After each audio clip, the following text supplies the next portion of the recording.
Hi Bernhard, lovely to meet up with you once again and do some work on your game.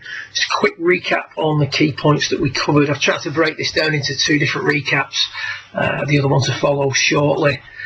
First of all, relating to the short game work and the face contact and the height at which we hit the ball up on the club face, and the spin loft related work that we did over at the studio. So we start off with your putting.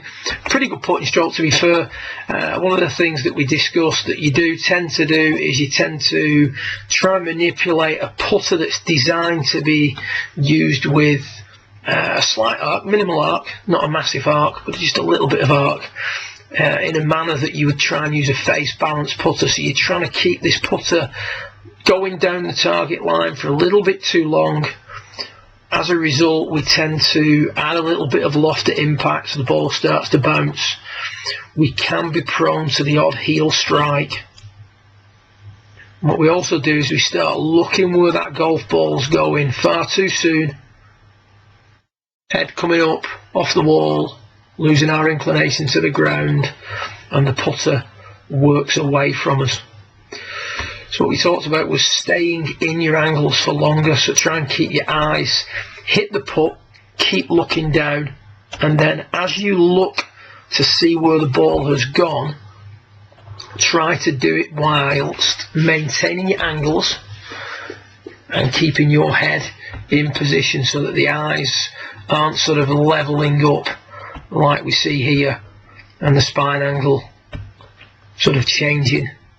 So the forward bend starts to go, the head comes up off the wall. Doesn't need a lot to send a putt offline. At the end of the day, we're talking about fractions of inches rather than yards when it comes to putting. So a little bit of work on maintaining your angles, hit and keep the head down, and then have a little look at where that ball's gone and stroke in a manner that's appropriate for the putter you're using, rather than a perceived ideal stroke.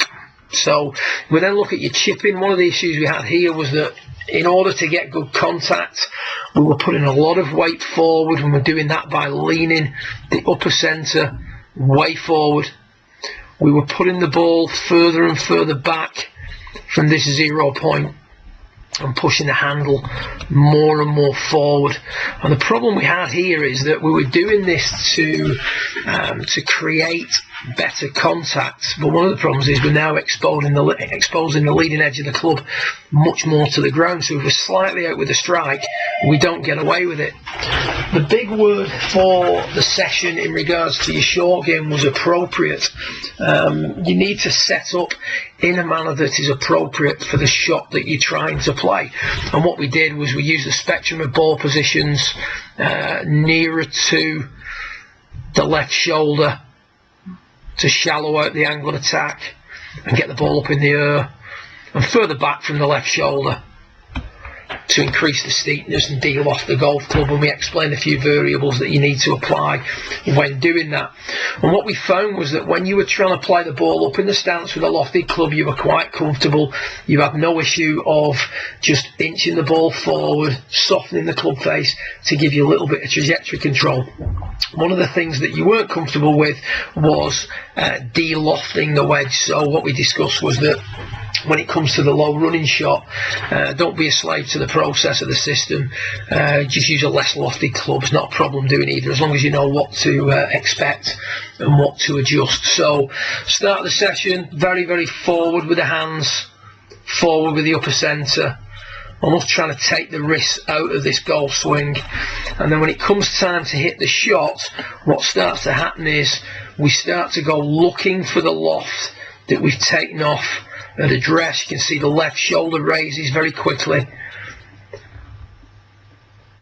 The shaft starts to fall back a fraction, and then we start to lift the butt of the club up pretty quick to prevent that heavy one. You can see they're really high overtaking rate. So even though we set up for a really low shot, the impact position and certainly through the ball suggests that we're trying to pop that ball up in the air. And you can see that the height at which that ball comes off doesn't really suit what we've established at setup. I mean, at setup we look like we're going to send this ball out maybe, you know, a couple of feet off the ground by the time it exits the screen here.